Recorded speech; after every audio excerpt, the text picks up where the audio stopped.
નમસ્કાર મિત્રો, આજનો આપણો ટોપિક છે આકૃતિની ગણતરી. એક્ઝામની અંદર ઘણી વખત પૂછાતું હોય છે કે આપેલી આકૃતિઓમાં નંબર ઓફ સ્ક્વેર એટલે કે ટોટલ ચોરસ છે એ કેટલા છે, અથવા તો નંબર ઓફ રેક્ટેંગલ એટલે કે ટોટલ લંબચોરસ કેટલા છે, અથવા તો ટોટલ ત્રિકોણ કેટલા છે. આવી આકૃતિ આપીને એમાંથી પૂછવામાં આવે છે. હવે પરીક્ષાના સમયને ધ્યાનમાં લઈએ તો આ સવાલનો જવાબ ઝડપથી લાવવો એ જરૂરી છે અને ટૂંકા એટલે કે ઓછા સમયમાંનો જવાબ આવી જવો જોઈએ, જેના માટે આજનો આ વિડીયો છે એ તમને લાભ કરશે. સૌ પ્રથમ નાના ચોરસથી શરૂઆત કરીએ તો આપણી પાસે એક આ ચોરસ છે જે 3x3નો છે, બરાબર.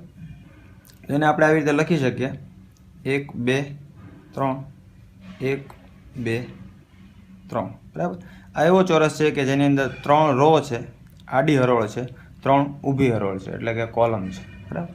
તો તમારે કાંઈ નથી કરવાનું. આની અંદર નંબર ઓફ સ્ક્વેર પૂછે એટલે કે કેટલા ચોરસ આની અંદર સમાયેલા છે, તો એના માટે તમારે એક આ ખૂણો અને આ બીજો ખૂણો, આ બંને ખૂણાના ગુણાકારથી શરૂઆત કરવાની છે.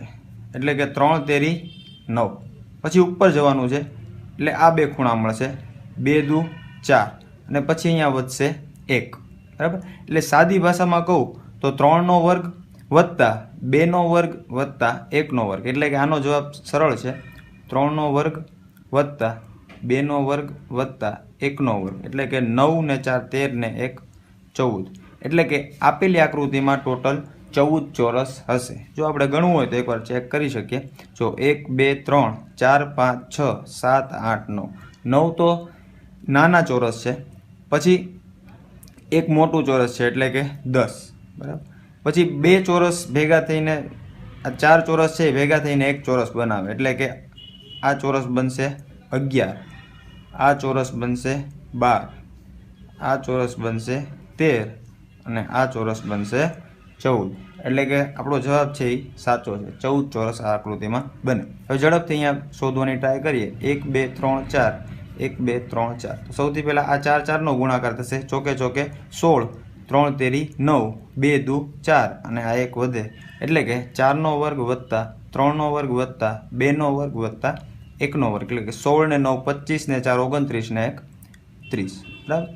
એનાથી મોટો ચોરસ પૂછાય, બરાબર, કે જેની અંદર 5 હરોળ અને 5 રો અને 5 કોલમ હોય. તો 1 2 3 4 5, 1 2 3 4 5. આ બંનેનો ગુણાકાર કરીએ, 5 5 25, ચોકે ચોકે 16, 3 તેરી 9, 2 દુ 4 અને 1, એટલે કે 5નો વર્ગ વત્તા 4નો વર્ગ વત્તા 3નો વર્ગ વત્તા 2નો વર્ગ વત્તા 1 બરાબર 25 વત્તા 16 વત્તા 9 વત્તા 4 વત્તા 1, એટલે કે 25 ને 6 31 ને 41 ને 9 50 ને 4 54 ને 1 55 ચોરસ આ આકૃતિમાં મળે. તો આવી રીતે તમે ઝડપથી નંબર ઓફ સ્ક્વેર્સ એટલે કે નંબર ઓફ ચોરસ કેટલા છે એ તમે ઝડપથી શોધી શકો, બરાબર. ક્યારેક આમાં થોડુંક ટ્વિસ્ટ કરીને આવી આકૃતિ પૂછી શકાય કે જેની અંદર એક મોટો ચોરસ તો છે તે, પણ એની અંદર નાના નાના ચોરસ આપવામાં આવેલા છે. હવે આ ચોરસ જે છે એની ગણતરી આપણે હમણાં કરી ચૂક્યા છીએ. જો આ 4x4નો જે ચોરસ છે એની ગણતરી આપણે અહીંયા કરી લીધી છે. તો એની અંદર આપણને કેટલા સ્ક્વેર એટલે કે કેટલા ચોરસ મળે છે? 30. તો સૌ પ્રથમ 30 ચોરસ તો એ મળવાના જ છે જે આપણને પહેલાં મળેલા છે. હવે આપણે આ નાના ચોરસની ગણતરી કરીએ તો એ નાના ચોરસને આપણે મોટા કરીને જોઈએ તો એ ચોરસ આવા બને છે, બરાબર. તો એ કેવા છે? તો 1 2 1 2, એટલે કે આની અંદર નંબર ઓફ ચોરસ એટલે કે ટોટલ ચોરસ કેટલા છે? તો 2 દુ 4 અને 1 5, એટલે કે 4 વત્તા 1 બરાબર 5. એટલે કે આની અંદર 5 ચોરસ છે, આની અંદર 5 ચોરસ છે અને આની અંદર 5 ચોરસ છે. ટોટલ ચોરસ હતા 30 વત્તા 5 ચોરસ આના વત્તા 5 ચોરસ અને 5 ચોરસ, એટલે કે ટોટલ 30 ને 5 35 ને 5 40 ને 5 45 ચોરસ અહીંયા આપણને મળે, બરાબર. તો ક્યારેક આવી આકૃતિ પણ પૂછી શકાય.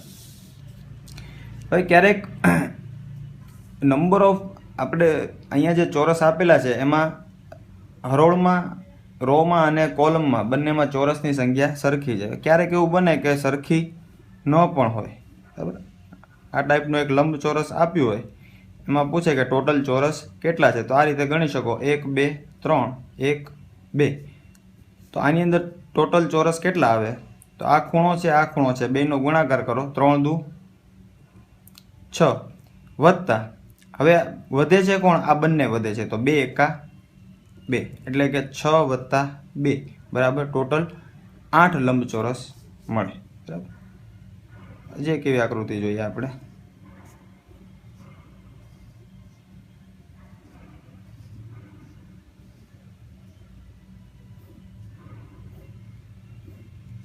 અંદર 1 2 3 4 1 2 3 તો ગુણાકાર થશે 3 અને 4 નો એટલે કે 4 તેરી 12 વત્તા 2 અને 3 નો એટલે કે 2 તેરી 6 વત્તા હવે કોણ વધે છે, 2 ને 1 ખાલી વધે છે, તો એનો ગુણાકાર કરીએ, 2 એકા 2 4 તેરી 12 વત્તા 2 તેરી 6 વત્તા 2 એકા 2 એટલે 12 ને 6 18 ને 2 20 ચોરસ આ આકૃતિમાંથી મળે.